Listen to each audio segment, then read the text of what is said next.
Well, good morning, everybody. My name is Glenn Morris. I'm the CEO of the Chamber of Commerce in Santa Maria, and I'm joined today by CEOs from all of, or looks like everybody or almost everybody from the chambers here in the county. This is a joint webinar that being hosted by the county chambers of commerce here in Santa Barbara County, as we felt like the issue in conversation was really countywide, and so we wanted to do this once and bring everybody together in a business-oriented conversation around this issue. So we're pleased to have all of our business representatives, and I see some city representatives and county staff as well here today, and we thank you for coming. The topic of our discussion today is the proposed ordinance allowing micro-enterprise home kitchen operations in the county. This was originally set for adoption by the county Board of Supervisors a number of weeks ago, and at the request of the chambers and a number of local restaurant operators, they agreed to delay it and allow for some additional outreach and conversation, and we're grateful for that. Our understanding is that this issue is tentatively set to come back to the Board of Supervisors in one of their May meetings. So we thought this was a good time to bring everybody together. I just want to remind everybody, as you may have heard as we were just getting started, and you may have noticed in the upper left corner, this meeting is being recorded. And we will share this with the chambers again to distribute to the remainder of their members who were not able to join us this morning. So with all of that, let me jump into the meat of this and introduce two individuals from the County Public Health Environmental Health Division. So with us today is Lars Seifert, who is the Director of Environmental Health Services, and Kendra Wise, who's the Supervising Environmental Health Specialist. They are going to start us off today by doing a brief presentation on the ordinance and what it would allow and why the county staff have recommended that it be adopted. Following their presentation, we will reserve time for questions and feedback from the business representatives who have joined the call today. So with that, Lars and Kendra, I'm going to turn this over to you, and appreciate you being here today and sharing with us. Thank you, Glenn. I appreciate the introduction, and Kendra will pull up the presentation here, and we'll certainly have time for questions following as well. So thank you very much for the opportunity to be here.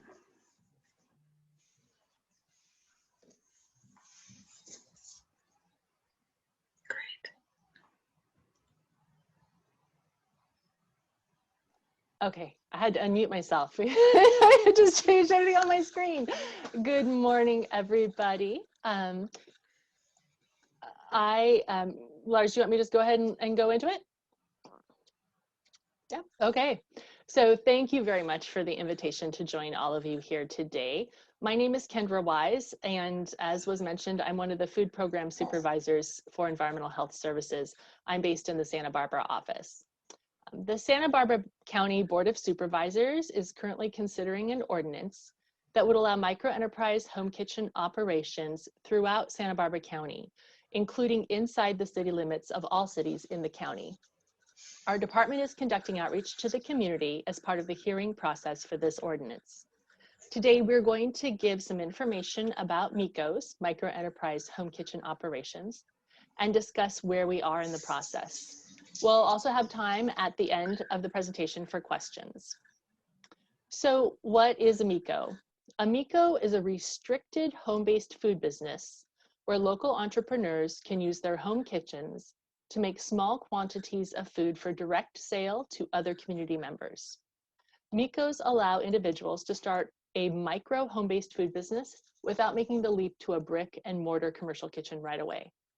MHKOs are very small scale, yes, which is why they're called microenterprise. If you could just hold one moment, please. Of course.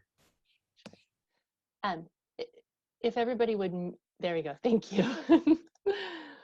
Environmental Health Services, EHS, already permits and inspects a couple of types of home kitchen business operations in the county.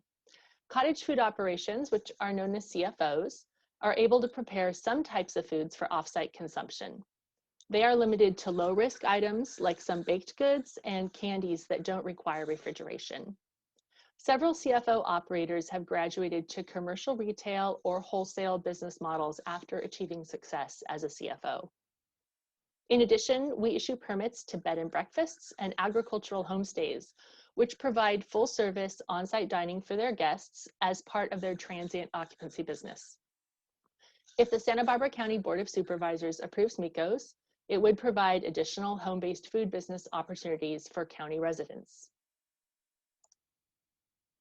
So what types of food businesses might operate as MHKOs in the county? Our office have received questions from people all over the county who are interested in MHKOs. Interest has included a local farmer who wants to offer educational cooking classes and tasting events using his specialty produce, a personal chef interested in preparing nutritious meals for senior citizens, cottage food operators who would like to expand their menus to include wedding cakes, filled donuts, or cupcakes with cream cheese frosting, families wanting to make and sell pumpkin pies, tamales, and other specialty foods during the holidays, an entrepreneur who wants to try out their restaurant idea before signing the lease on a brick and mortar restaurant, a couple who wants to host cooking classes and a supper club at their home once or twice a month, church members who would like to prepare meals at home to deliver to people experiencing hunger or homelessness, a home cook who would like to make takeout meals for neighbors, including packed lunches for farm workers who do not have kitchens in their housing. None of these possible home-based businesses are currently allowed in the county, but they all could qualify as a MHKO if the Board of Supervisors approves an ordinance for EHS to permit these businesses. 2 years ago, the California legislature approved Assembly Bill 626, making MHKOs a possibility in the state. Assembly Bill 377 followed shortly thereafter and clarified Assembly Bill 626. The passage of the bills did not make MHKOs available statewide. Instead, counties that wish to allow MHKOs must opt in by ordinance or resolution. In January of 2020, the Santa Barbara County Board of Supervisors heard an initial presentation on MHKOs from our department and instructed us to prepare an ordinance for further consideration by the board. That ordinance had a first hearing at the March 2nd, 2021 Board of Supervisors meeting. At that meeting, the board voted unanimously to pass the ordinance and scheduled the second required hearing and vote for March 9th, 2021. At the March 9th, 2021 hearing, the board elected to postpone the final vote on the MHKO ordinance until May 11th, 2021, providing more time for community conversations and outreach about the ordinance. The board decision on May 11th will determine whether MHKOs move forward in Santa Barbara County. Several California counties have chosen to opt in and allow MHKOs, including Imperial, Lake, Riverside, and Solano. MHKOs in various forms are also allowed in some other states. One of the questions that's come up is how many MHKOs would we expect to see in Santa Barbara County? If passed, the ordinance does not restrict the number of MHKOs that could operate in the county. However, as a comparison with nearby counties, Riverside County, with a population approximately 5 times the size of Santa Barbara County, has 100 MHKOs spread across 24 cities. In the city of Riverside itself, which has approximately 350,000 people, there are about 19 MHKOs operating. Imperial County, with a population about half the size of Santa Barbara County, has approximately 16 MHKOs in their county since opting to allow them. If allowed in Santa Barbara County, MHKOs would have several limitations and requirements. They must be operated by a resident in their own private home. They may not have more than one full-time employee from outside the household or family. Food must be prepared, cooked, and served on the same day. The scale of a MHKO is very small, a maximum of 30 meals per day and no more than 60 meals per week, and EHS can further reduce this amount based on what the MHKO is able to prepare and serve safely. MHKOs can also not sell more than $50,000 of food each year and need to keep records of their sales. Food can be consumed on-site, picked up, or delivered by the MHKO. No catering or resale is allowed, and third-party delivery services are normally not allowed to deliver MHKO meals. MHKOs cannot be used to prepare food for sale from food trucks or food carts. Because MHKOs are intended to be in home kitchens, they are exempt from some sections of the state's retail food code. MHKOs do not need to have commercial kitchen equipment, but they do need to provide adequate refrigeration, storage, dishwashing, hand washing, toilet facilities, trash and recycling areas, and other things that support clean and safe food preparation and service. The limitations on the number of meals per day and per week are designed to support food safety in a home kitchen environment and may also reduce the impacts of a MHKO on the neighborhood and surrounding community by limiting the scope of their business. Because MHKOs operate from home kitchens, they are restricted in the foods they can prepare and the activities they can do. Unlike a restaurant, MHKOs cannot cater off-site events, serve raw oysters, operate or service a food truck or cart, use a third-party service such as Grubhub or DoorDash to deliver their food, or have signs or advertising on site. They cannot slaughter or butcher animals. MHKOs cannot make dairy products such as yogurt, cheese, or ice cream. They also cannot wholesale their food to other businesses or ship their food in the mail or through package delivery services. MHKOs must prepare and store all food in the home kitchen. They may not operate out of garages, backyard sheds, or other types of buildings. They may not serve alcohol or allow patrons to bring their own alcohol to be consumed on the premises without a license from the state's Department of Alcoholic Beverage Control. MHKOs are considered food facilities under the California Health and Safety Code and would be regulated by Environmental Health Services, along with restaurants, food trucks, grocery stores, and other food facilities. The Health and Safety Code provides standards and guidance for MHKOs, such as Food Safety Manager certification for MHKO operators and food handlers cards for other people who work at the MHKO.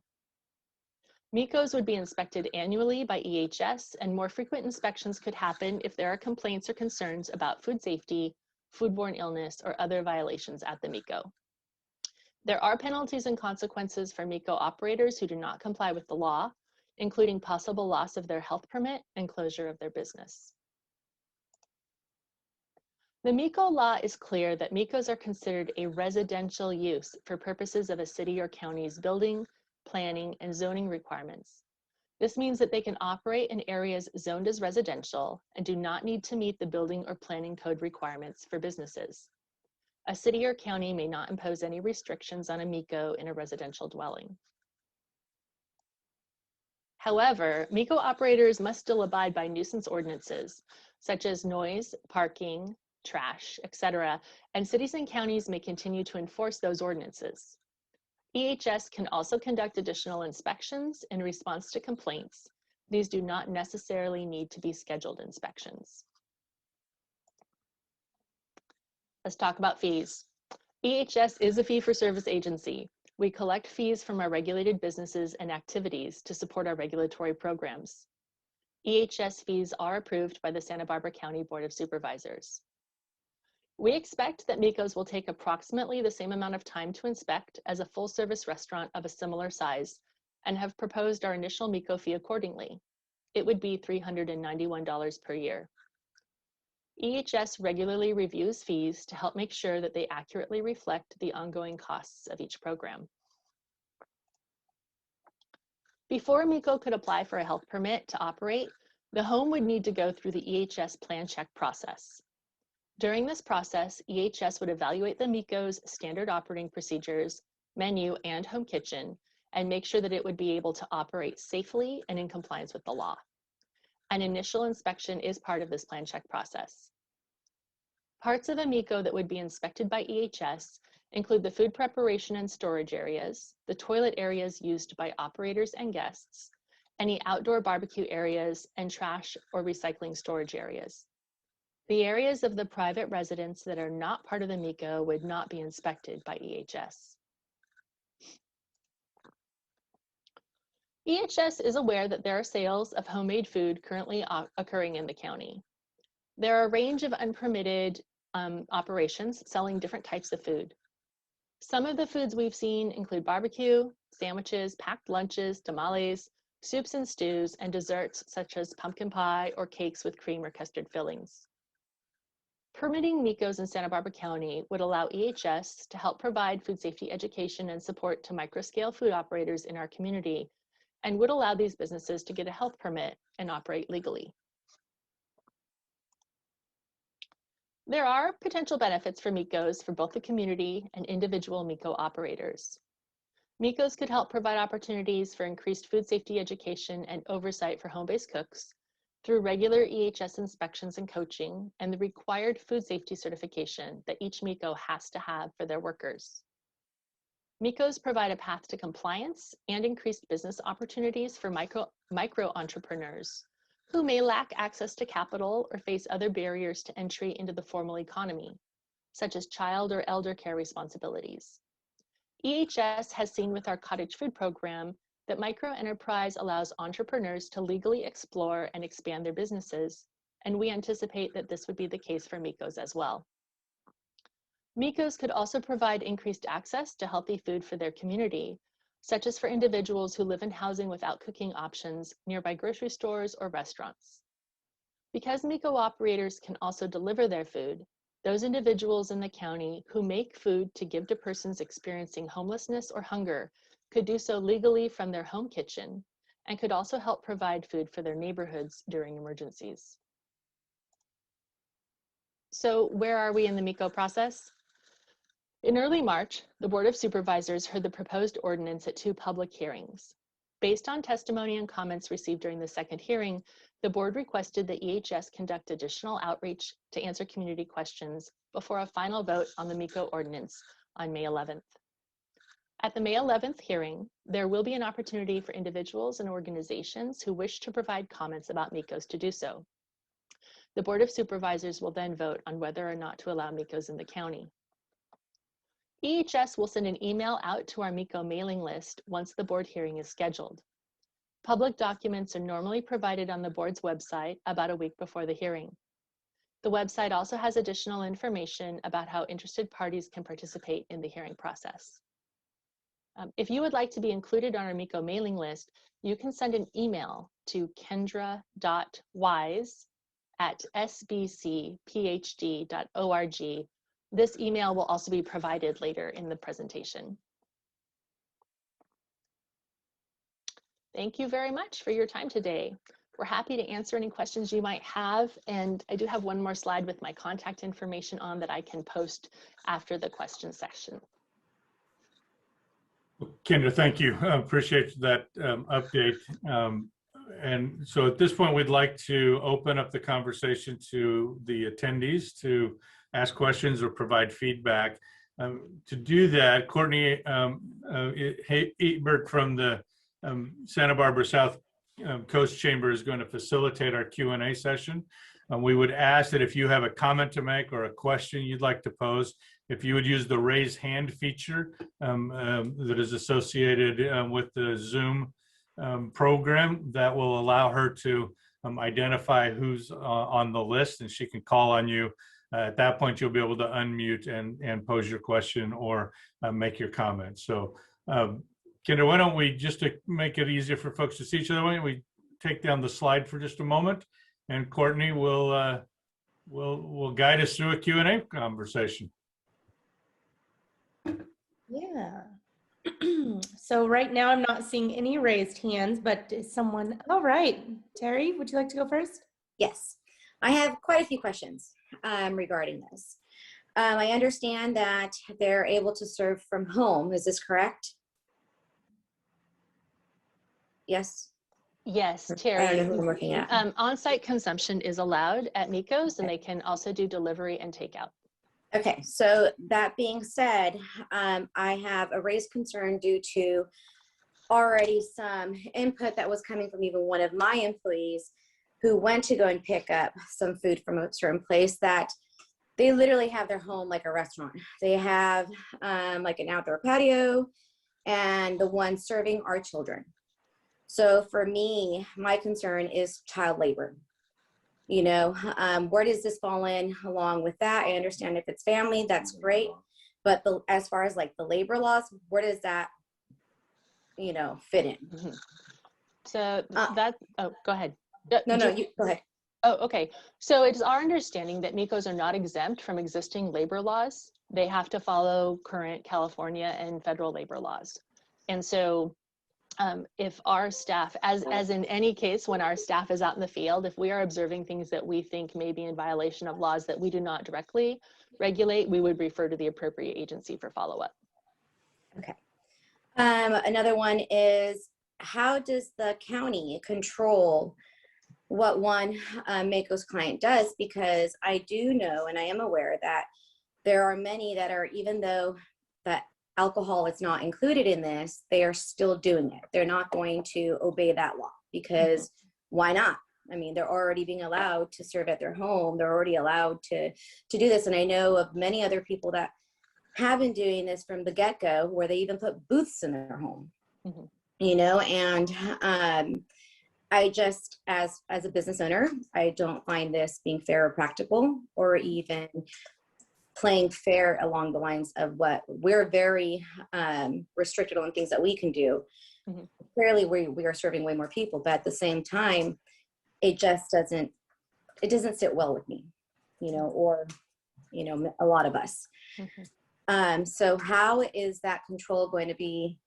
How are you guys going to enforce and ensure that that's not going to happen?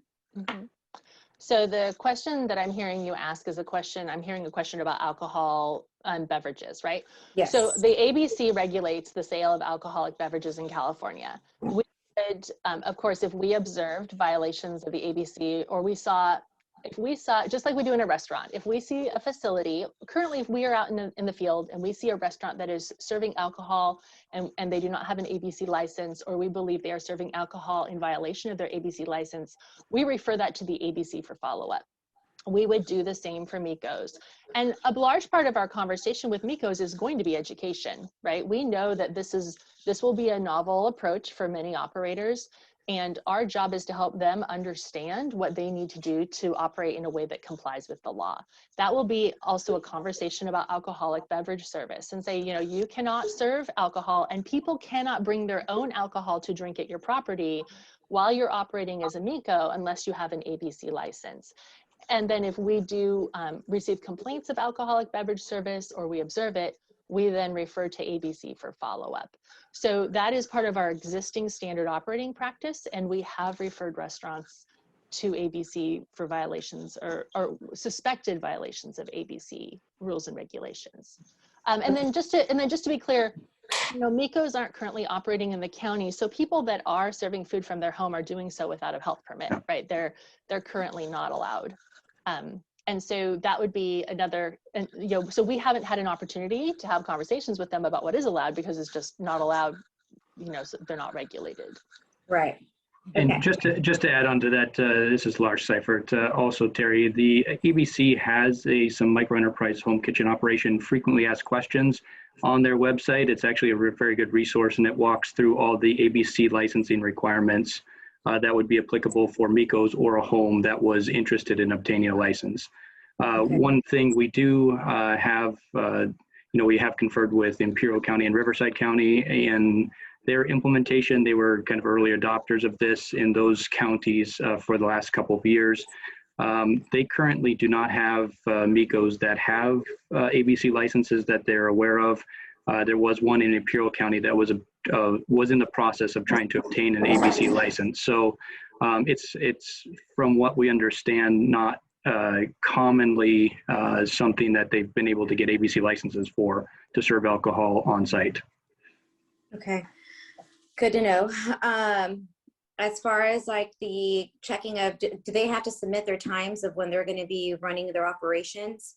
Yes, they do. They have to submit hours of operation as part of their standard operating procedures, and our office evaluates those as part of the plan check process. And the plan check process is something that all food facilities have to go through. So if you run a restaurant, you went through plan check. If you're going to run a MHKO, you go through plan check, and we would look at that information at that time. And part of that review would also be looking at sort of the food safety and food handling practices being proposed. So do the hours of operation reflect a time frame in which basically a home kitchen may be storing or preparing food for sale, and how are they managing that food? So we would be looking at time frames for hot and cold holding of food, preparation, and those hours of operation to make sure that they matched up and were set up in a way that was going to be ensure that the food safety was maintained ultimately. Okay. Also, how would you know that they're keeping it to the 30 meals per day / 60 a week? How are you guys able to figure that out to make sure that they're not overdoing it? And also, cash sales is something that is very easy to hide. So how are you guys going to be able to micromanage that? So that's a really good question. One of the things in the MHKO law is that MHKOs have to provide receipts, and they would have to, you know, tell us, like we could, as part of our inspection, say, can you show me your receipts for the last week? How many are you doing a day? Let's talk about that. Cash sales, you're right. That's a challenge, right? That is hard to handle. That's something that's an issue for brick and mortar businesses too, right? So I think that when we're looking at cash sales, one of the things we'd be looking at is the volume of food I'm seeing this MHKO consistent with the limits that they're allowed to do? So if I walk in as an inspector, I know what a restaurant kitchen normally looks like. We've done a lot of them, right? We'll know what 30 meals a day looks like. If I'm walking in and I'm seeing a lot of food in the facility, I might ask questions like, explain to me how this is 30 meals a day. Like I'm seeing, you know, hundreds of pounds of stuff stored. Can you tell me about this? And so part of it's going to be our inspectors in the field using their common sense and saying, is what I'm seeing here consistent with 30 to 60 meals a week, or am I seeing a lot more food than I would normally expect? And if we were to see a lot more food in the kitchen than we would normally expect, or we're seeing a lot of activity on a Facebook page, or we're receiving complaints that there are large numbers of people dining, we could ask the MHKO to help provide some verification that they are indeed staying within the boundaries, and we do more investigation into that. Okay. Now, that coming back to the whole, you know, a lot of traffic going on into the neighborhoods, you know, what are the concerns of the neighborhood uproar? I'm hearing also a lot from other neighbors that this is not going to be something that sits well with them.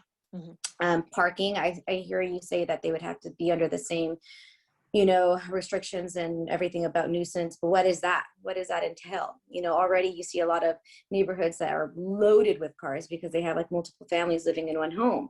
So how do you control the parking situation? So we would remind, so this is a great question. And the answer is EHS doesn't actually regulate parking, right? We would be regulating the food safety and the operation of the MHKO, but parking is something that tends to be specific to a specific jurisdiction. So depending on the city that you live in, or if you live in the unincorporated areas, there can be a variety of parking requirements that are put forth by the city or the local jurisdiction. What we can do is certainly remind the MHKO, you and your customers need to abide by your local ordinances. So you have to follow parking, and you need to follow things like, you know, making sure that you don't have any advertising on your property, no signage. So that would be something that would be handled more at the jurisdiction, you know, the local jurisdictions level, and less at the EHS level. We would be educational and a reminder about those issues. Okay. All right. I think there's other people that want to ask questions. And just I'd like to add real quickly, and Kendra and I have received similar questions, and, you know, obviously impacts to neighborhood and communities are, you know, of a concern for those that have attended our stakeholder outreach. And, you know, we're certainly not able to speak to where or how severe those impacts may occur. There are particular limitations placed on MHKOs for trying to minimize those impacts. One of the things that some people, you know, have sort of conflated as well, and I wanted to just share is, you know, catering private events or catering events at a private residence are not currently limited.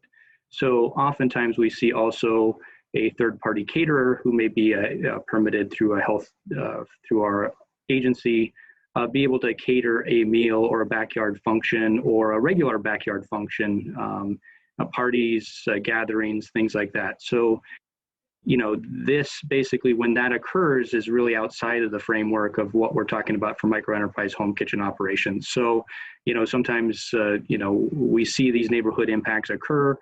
We do work with local jurisdictions on trying to minimize those impacts in neighborhoods. However, things like catering, we don't have any sort of controls who might come to a house or be at a house for any particular private event. So for microenterprise home kitchens, this would be an opportunity for us to be able to really focus on those limitations and scope of the operations and put them under permit with routine inspections so that we could basically, kind of monitor and sort of educate and guide that operation to make sure that those community impacts are minimized.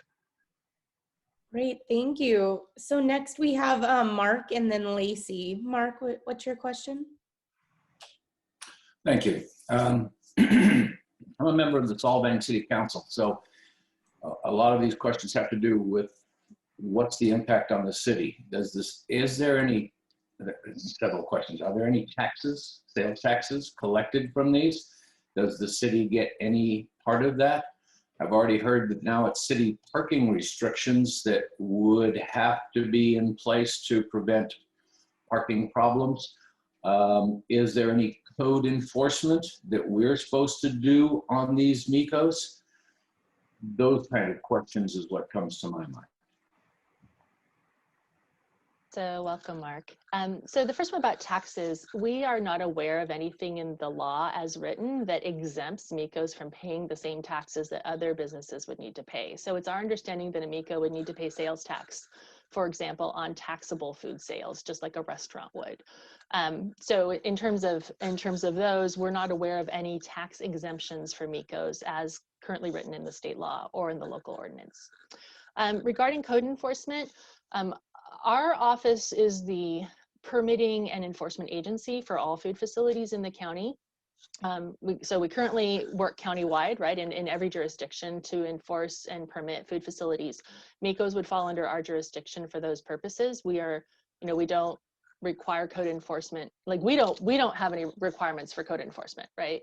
It's our understanding that any code enforcement activity that would happen around MHKOs are the same as the code enforcement activity that would happen around other businesses. Like if a MHKO was in violation of existing city codes that we didn't handle through our permitting process, then that could be handled by the city or the county, depending on the jurisdiction. So we know that a lot of cities already have things like parking regulations in place, and a MHKO would need to follow their local parking ordinances just like they would need to follow other city codes that dealt with that sort of community type of engagement or activities. So I hope that answer, those are the two questions I heard from you. Did you have additional questions? Well, we have other requirements like spat down the wastewater, down the drain, those kind of inspections. If we're going to be doing these on MHKOs, what I'm seeing, what I think I'm hearing is there's liable to be more requirements on the city without, I don't want to say without benefit to the city, maybe to the residents, but the city has a cost involved in this and no revenue involved in this is what I think I'm hearing. Other than any revenue received from sales tax, I assume. So one of the things, the wastewater question has come up before with other stakeholders who've expressed that concern. Our office is more than willing to do dedicated and focused outreach to MHKO operators to address the issues of fats, oils, and greases that might go into the city wastewater.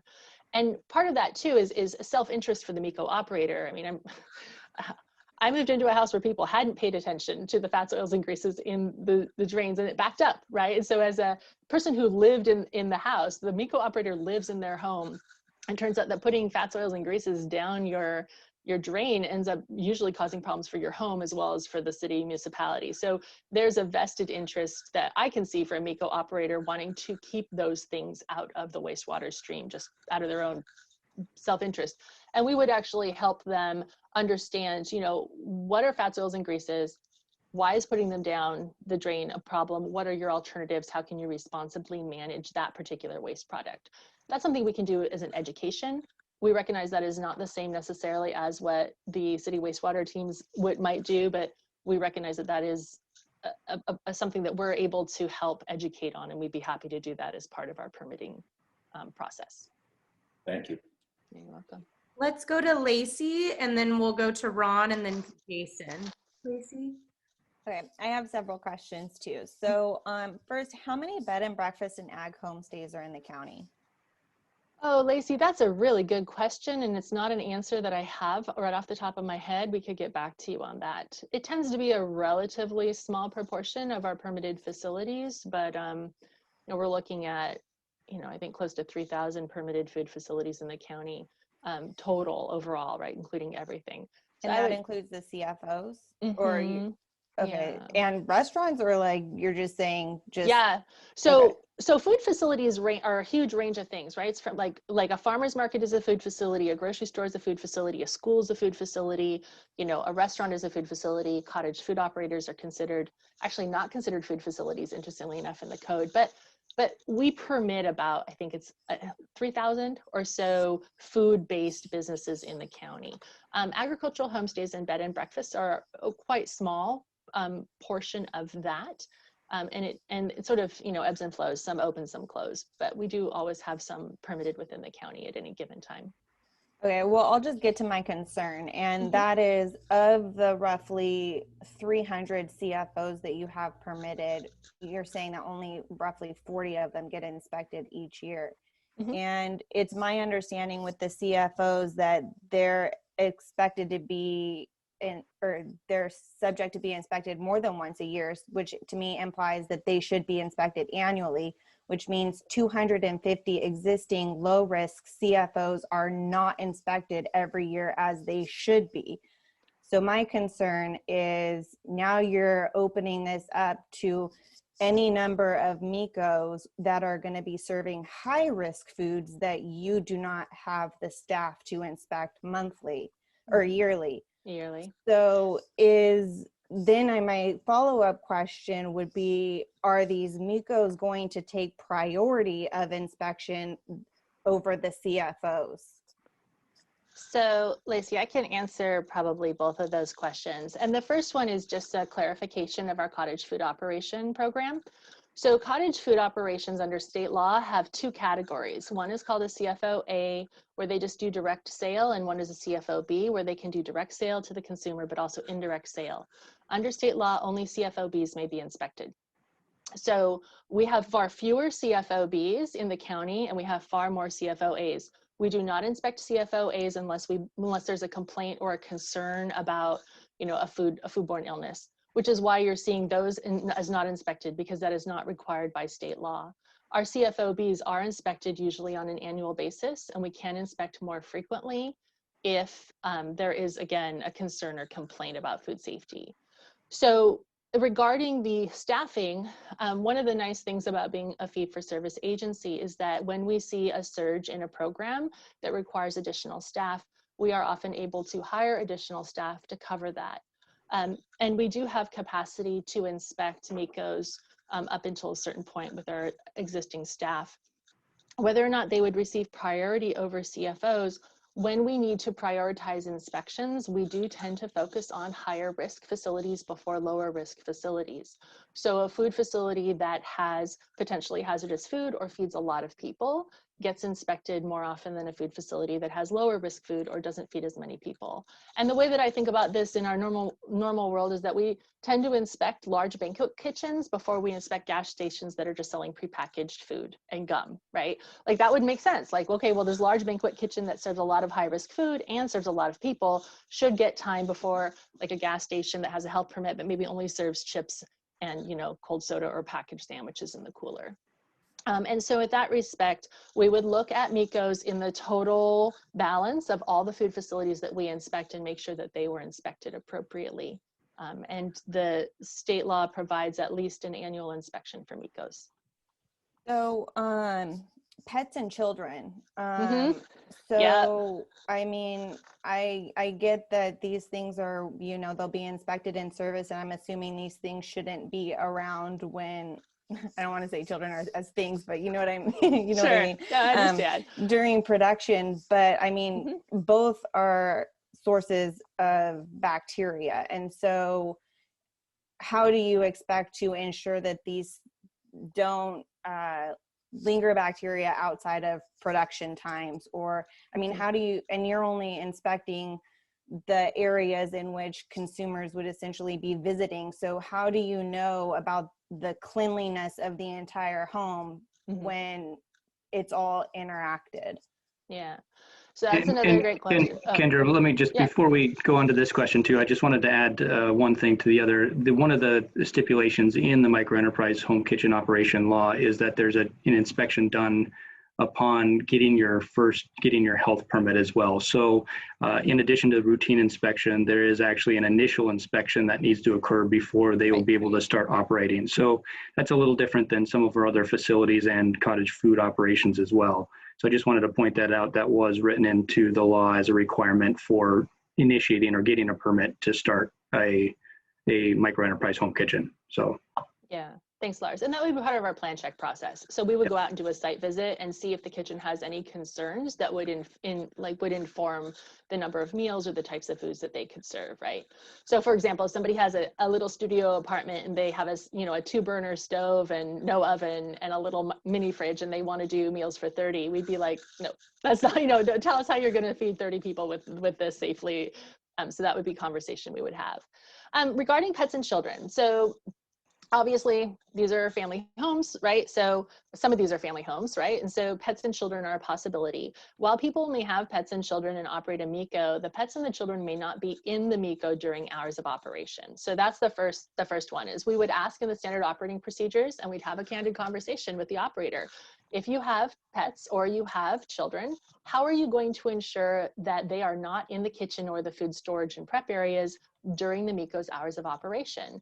And that might be a conversation that, we have those conversations with cottage food operators now, right? How are you going to keep your pets out of the kitchen? When I go do an inspection for a cottage food operation before they're permitted, I often ask the question like, do you have dogs and cats? And they'll say yes, and some people say yes. And I say, okay, how do you keep your dog out of the kitchen? And they're like, well, I have a dog gate that will go up on the kitchen, on all the entrances to keep the dogs out. And then I, thoroughly clean and sanitize before I start. And great. And I say, what about your cats? Because cats will just jump over a dog gate, right? So how are you going to keep cats out of your kitchen?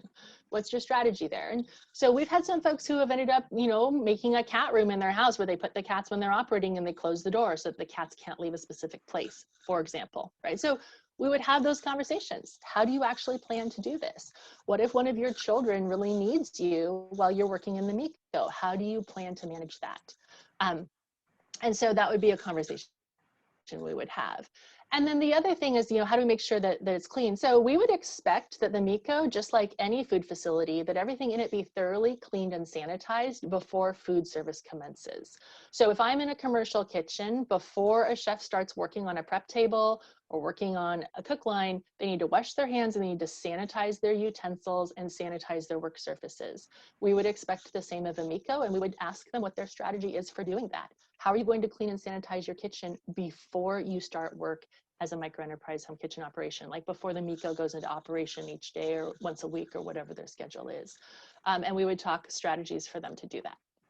So I guess I feel like I really need to voice my concern, and because first of all, most foodborne illnesses go unreported and home kitchens are the primary source of foodborne illness. And so I think you're overestimating the ease of this. And I think I'm very concerned about the risk that this poses to the public, because I don't think people understand food safety to the extent necessary in their own homes, let alone to be operating a MHKO out of it. And I do mean that more to lay people rather than people who are like chefs starting businesses.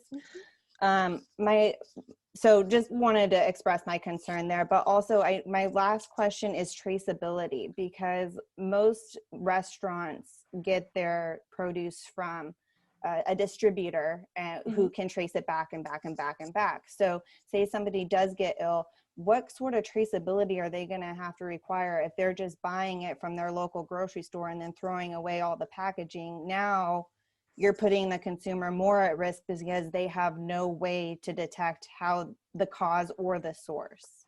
Mm-hmm. So a couple of things. Just I want to go back to your previous comment about food safety.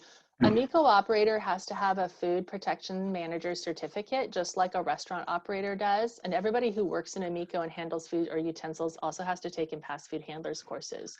So they're required to have a higher level of food safety knowledge than perhaps the general public. So just so that I just want to point out that that is a requirement in the law.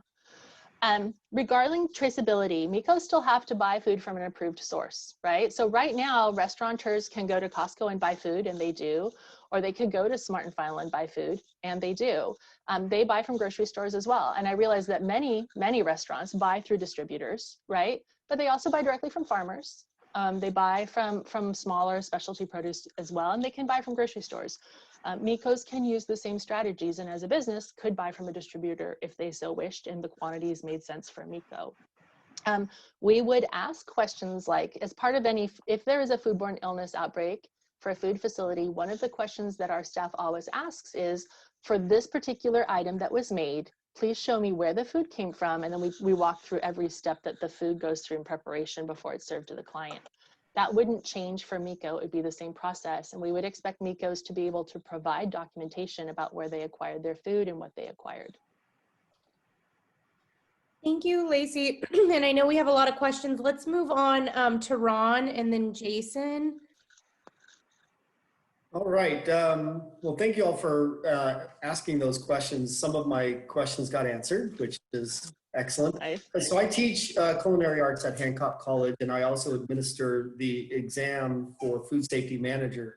So just to clarify, a food safety manager certified individual needs to be present anytime the MHKOs is operating, and then any employees have to have their food handler's card. Is that correct? Yeah, that's correct. Okay. And for home chefs, obviously they're going to want to do wine, especially if they do food pairing. So we can invite a winery to possibly host the alcohol portion while we host the food portion, because they're licensed maybe for off-premise tasting and things like that. Is that a strategy that you can see? I wouldn't want to speak for the ABC on that. I think that would be a question that the ABC would need to answer. But if an ABC license allows those activities, then our office, the ordinance doesn't restrict it, but they do have to operate in compliance with ABC guidance and licensing. Perfect. So no fats, oil, and grease license like brick and mortar in the city have to obtain. I'm not aware of any requirement for that. It's considered, MHKOs are considered residential use. And so if a city had the fats, oils, grease requirement for residential use, then, you know, that'd be consistent, but a MHKO is considered residential use.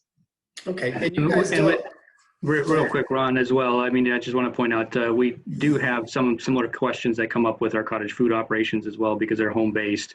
And we do occasionally reach out to the sanitary districts and you know, to see if they have experienced any problems associated with those businesses that may be including, you know, deep fat frying of donuts, for instance, things like that, that can use a high amount of oils and greases as part of their food preparation as well. So right now, we have not received any sort of specific concerns from the sanitary districts or particular complaints or concerns in other jurisdictions that have implemented microenterprise home kitchen operations. But that, again, doesn't mean that it's not something that we are also concerned about and would have that education done as part of our initial setup for the permitting of the microenterprise home kitchen. So I just wanted to point that out as well. So Ron, thanks for your question.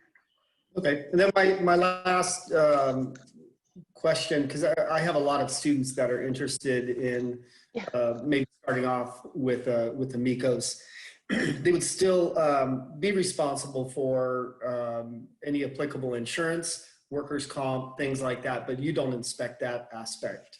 Yeah, that's correct, Ron. What we've said is, you know, that's not something that our department regulates, and we suggest that any business they are my understanding is they are not exempt from any state labor practices. So workers' comp, those sorts of things. If they're an employer and they are employing people, then they would need to check with the employment, in the state to see what was required for their business. And in terms of liability insurance, that would be something we'd recommend that they speak with, decide if that's appropriate for the business and work that out independently with an insurer. Okay. My last quick question, NSF equipment, or can I just use home commercial, like? Yeah, that's a great question. So MHKOs aren't required to have NSF equipment, but the code does say that the equipment has to be safe and durable for use with food. So that would be something our inspectors or our team would look at before issuing a health permit to a MHKO as part of that initial plan check inspection. Is we would visit the home kitchen and we take a look at equipment and utensils they intended to use. And we would make sure, for example, like things like stoves or electrical appliances were installed correctly, right? That we don't have like a daisy chain electrical system going on with a plug into an outlet to a power strip to a power strip to a power strip. So we'd be looking for things like that. And we'd also be making sure that, people weren't using commercial equipment improperly installed in a home. For example, a very large commercial range requires different levels of,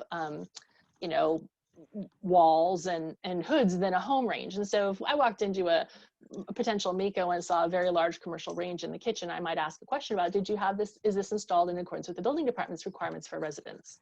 Because I don't want a giant range being a risk in a home kitchen. So those would be things we'd be looking at. But in terms of like cutting boards, blenders, food processors, and microwaves, refrigerators and stoves, those could all be home grade equipment as long as they were in good condition, well maintained, and didn't pose a threat of, heavy metal contamination, or were so worn that they couldn't be properly cleaned and sanitized. We would be looking at those things.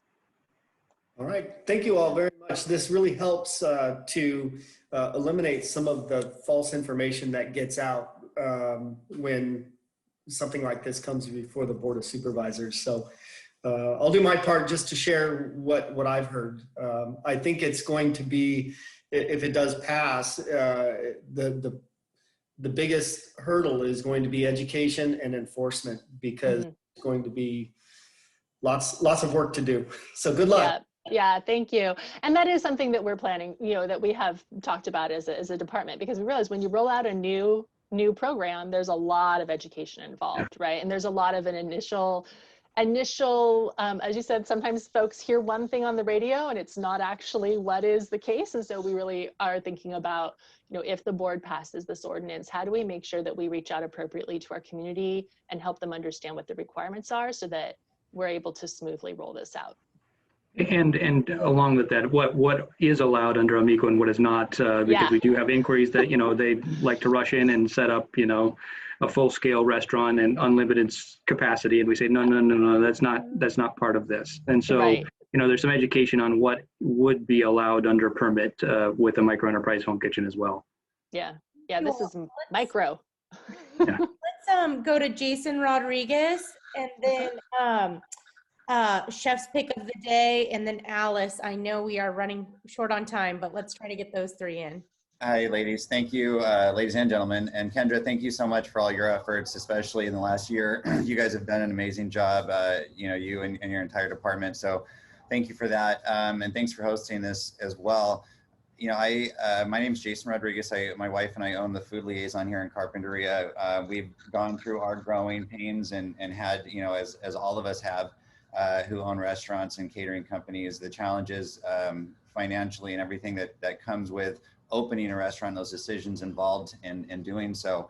One of them, knowing if you have a product that you can make and sell, and before you're signing on some $10,000 a month lease or something. So I get it. I get the need for this. However, I have a lot of, like Lacey said, I have a lot of concerns as well that I have an idea at the end of my little comment here. I'll present something that I think might benefit the county and people eating food much better too. So I kind of I'll spend a little bit of time on all of these things, because most of these topics that have been brought up, I think this will present a strain on resources, both to the city, or cities, including code compliance, which they already have quite a bit on their plate when you introduce, parking and trash and smells and people and patios and front yards and all the stuff that will happen with food services being presented in neighborhoods. You, Kendra, to your department, there's going to be, you guys already do such a fantastic job at being super thorough with restaurants where there's high visibility, high transparency. I worry about these little pods that will create a lot of distractions for you and your team. Not that you can't handle it, but you guys do such a great job out in the bigger open front. Challenges in a home. We all live in one, and we have just in our own little home kitchens. When you look at storage for both cold and dry, there's sometimes hardly enough room for your own dry goods or your own cold food in your little Maytag refrigerator or whatever it is, Samsung refrigerator. And so unless the people in that home and meal food for 30 people can fill an entire small refrigerator. Mm-hmm. So I'm not sure how you, or not you, but how the operator tends to say, okay, this food's for my family and this food's for my customers. That would, in my mind, for cold storage, require that an additional fridge is installed somewhere. And most home kitchens that I know of don't have the space to fit 2 fridges in, which means now our cold storage is going to the garage, which, or the backyard patio or some other room in a kitchen. And then I think that starts, you think, okay, I put a fridge in my garage for cold storage. Now I'm putting this in my garage. Now I might as well just put my prep surface in the garage until EHS shows up, then everything goes, back in the house where it's supposed to. So that's kind of a concern I have. Let's see, grease traps, we touched on that already. I know Carpinteria has some issues in their industrial, or not industrial, but retail and food, the areas that are connected to restaurants, they have issues alone with grease, and in their sewer lines or their drain lines, let alone in, that have grease traps connected to them, let alone now in neighborhoods. And the city spends a lot of money, maintaining those lines. Another thing, non-porous surfaces, we talked about that, obviously. NSF equipment, I've spent tens of thousands of dollars, if not hundreds of thousands of dollars on all of my equipment to be NSF certified. And so I feel it's not really fair to be allowing, somebody who is operating in their kitchen next to their cat room to just be able to use whatever equipment to get by. Fire suppression, ventilation, obviously that's huge, not just for the house itself, but all the houses connected in those neighborhoods. You think of wildfires and how they just go from one house to the next. It could be the same. Family members living in home, Lacey brought that up with, pets and children and everything with cooties. My 9-year-old is a beautiful girl. She listens very well, but sometimes when she wants to go get something out of the fridge or out of the pantry, she just goes and does her thing, and she doesn't wash her hands. She doesn't, and so I don't think that all the family members living in this house would be required to get food safe handling cards, but how do we educate husband or wife or kids or whoever else that are living in those homes to follow the rules, and so the other thing is, when we're cooking, it's an 8-hour, 9-hour, 10-hour day. And if you have one employee, even with a food safe manager's card, if you have that one employee cooking in that kitchen for 30 meals, cleaning as well before cooking, prepping, cleaning after, that's 8 hours, that easily. And so are we shutting down the home kitchen for lunchtime and breakfast and dinner? And when the kid wants water, or, kid wants a snack, or the kid's preparing their own snack or whatever, those are concerns. Let me think what else. So here's my idea that I think might benefit everybody more than this would be. And I think it might be favored by cities, the county, and your department as well, Kendra, is I think the big general idea of this is great, but when you look at our economy right now and just the industry and large, we have so many vacancies in our restaurant spaces, like up and down State Street, up throughout Carpinteria, throughout, every city has them.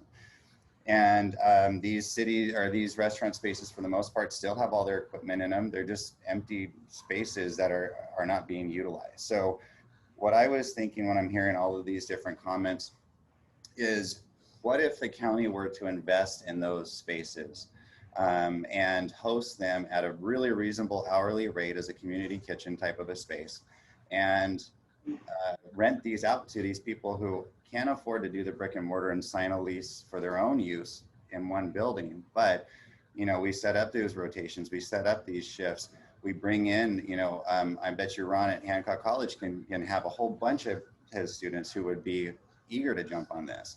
And, you would, now know that we are hosting these kind of operations and kitchens that have been signed off in the past, can be signed off again in the future, aren't mixed in with kids and pets and families and husbands and wives and anybody else, and aren't a threat or a risk to neighborhoods. But that also helps our landlords, that also helps our the industry, that helps bring life back to some of these streets that have only empty vacant buildings in them right now. I don't know, just some food for thought. But I appreciate your time, and I just kind of wanted to blast through all these, and any responses you can give are great, but they're not necessary. Thank you so much. Jason, thanks very much. And it's also been a pleasure to work with you this year. I know it's been a really tough year. So I'll just address a couple of the things. Jason, you bring up a really good point, which is, dinner for 30 takes up a lot of space. And so I want to just be clear that 30 meals a day, not to exceed 60 a week, is a maximum level. Environmental health can reduce the allowable dinners, meals per day or meals per week based on what the kitchen can accommodate. So if somebody has a very large spacious kitchen and has a double big fridge, that the 30 to 60 might be a fine match for them. But there are going to be some folks who would be interested in a MHKO who cannot support 30 meals a day, and our permit would not allow it. We would reduce the level, and that is explicitly given in the ordinance in the state law, is that the enforcement agency can reduce the number of meals to what the facility or what the MHKO could safely support. So there's that one. That's something that our agency would need to look at very carefully. And then the other questions, I was having the same conversation. Someone's like, I was thinking about, like, in our household, like, who grabs what out of the pantry, and are their hands clean? And that would be a question that a MHKO operator would need to answer. How are you going to ensure that family members don't get into food designed for the MHKO? Or if that food is used, how are you going to ensure that it is maintained in a safe and unadulterated way, protected from contamination, just like in a food facility? How are you going to do that? And saying, like, well, we tell everybody not to isn't probably going to be a sufficient answer, right? Like, well, okay, so how are you going to actually make sure that that's the case? Are you going to put seals on it? Are you going to keep it in original intact packaging before you use it for the MHKO? Tell me some actual strategies that are going to help make sure that your kids or your neighbor or your partner isn't rummaging through the chocolate chips at midnight with bare hands, for example. Right? I'm sure none of us have ever done that. So, those are the types of conversations we would need to have about that sort of activity. And then we'd also need to be very, very, very clear that the MHKO operations can't move to the garage, and that if they do move to the garage, that's not something that's allowed, and that would put a permit, that would be cause for enforcement action. Because agreed, I don't want to see MHKOs in garages either. That's not safe. And it's not what we're looking for. So. And Kendra, real quick, I think that might be a good place to pause. I don't know, Courtney, how are you? And I think we're kind of running out of time, so I didn't know if you wanted to get any other questions in before. I did want to mention we will be able to share a link with the presentation later today when we get that posted on our website, and also we'll have the slides available with the actual presentation given at our stakeholder outreach meetings, both in English and Spanish, for those who want to share that link or view it later.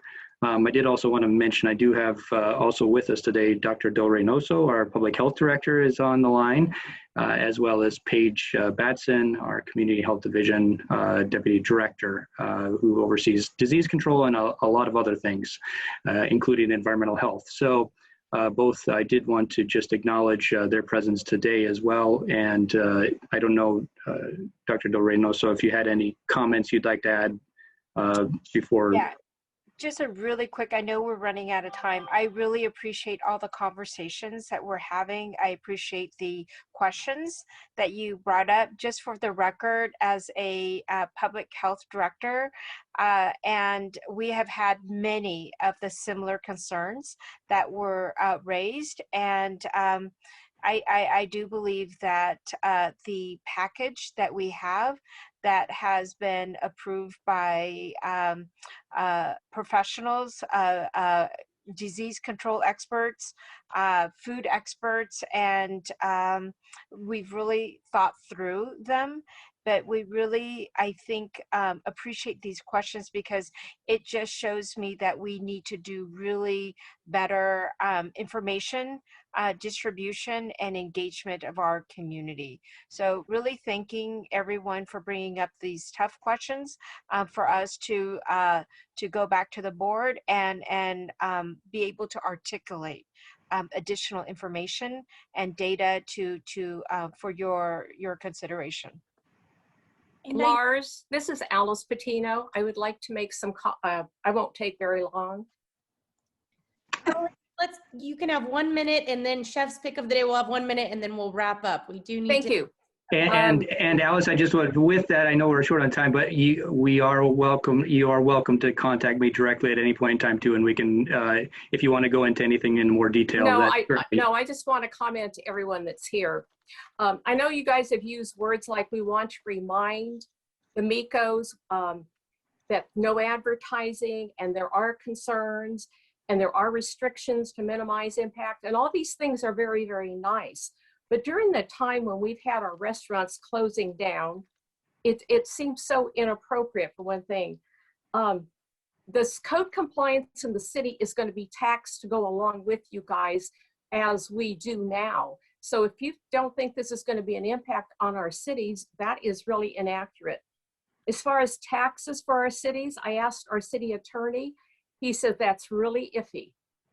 And all the requirements that you're having, Kendra, I don't think you realized during the time you were speaking how many times you touched your ear or you touched your hair. This is what we're going to be addressing in these kind of kitchens. My folks were in the restaurant business for a while, and I know the restrictions and how clean they kept their kitchen. So you talk about handler courses. We all here probably have driver's license, and yet here in the city of Santa Maria, we have more hit and runs than any place else in the county. So I really question the wisdom of this. And I know that I had mentioned that we have people making tamales in bathtubs. We've also had people butchering stuff in the backyards. So all these are real concerns of mine in the city of Santa Maria, and I thank you. Thank you. And Chef's Pick of the Day, do you want to give a quick last question? Yeah, it'll be quick. My name is Roberta, and I live in Santa Maria, and I'm the Santa Barbara County lead for the Cook Alliance. We're an advocacy group to the state and the counties to allow MHKOs to operate. And I just want to say that these are really good questions, and it's obvious that there's really a need for widespread education and to allay any fears or concerns, especially of restaurant owners and those in the city government positions. This is not going to be easy for somebody like me who wants to cook out of their home. This is going to be a rough process. It's going to be expensive. I've already been trained. I have my license. I have all that stuff. And I just want just a really quick personal story. I'm not somebody that wants people coming in and out of my home. I'm not going to be a restaurant. All I want to do is serve the seniors who live in the nearby mobile home park. That's it. That's my goal. It's not to make a lot of money. It's just to be of service to those who are in need and who don't want to cook anymore for themselves. And as a reminder, the governor is the one who initiated this and put it into place. And now it's up to the counties to put their stamp of approval. Thank you. Thank you, and thank you all. I know there are still some hands raised and there's a lot of questions, but Kendra in the chat box put her info. We will send this recording out and contact email for environmental health. And I'll turn it over to Kristen to quickly wrap up. Thank you so much. I'm Kristen Miller, CEO of the Santa Barbara South Coast Chamber of Commerce. Thank you to all the chamber leaders who helped make this possible today, and to Glenn for kicking it off. I guess I get to do the wrap up, and I just want to say that we will have this information, each of us, on our website, our chamber websites. I think Lars offered the PowerPoint, and we've mentioned the recording. We also often try to summarize the questions and answers so people can look back at those. And I guess my last comment would be to say, you know, as with so many crises and disasters, sometimes there's a couple of silver linings or positive things that come out of it. And I think for us in the county, it's been the RISE guide and the ability to gather industry clusters for conversations like this with the county, especially when big things like this come up. So I know today's effort was not under the RISE guide, but I do just want to recognize that we started something good with that process of trying to have these conversations between business and government in a timely fashion. And I'm glad that we've done that today. Okay, thank you very much to Kendra and Lars for your excellent presentations, thorough, and for being so open and willing to answer every single question. Thank you, Dr. Dovernoso, for being here as well, and Mayor Patino. With that, I will call it a day and see you on the next one. Thank you all very much. Thank you very much. Appreciate it.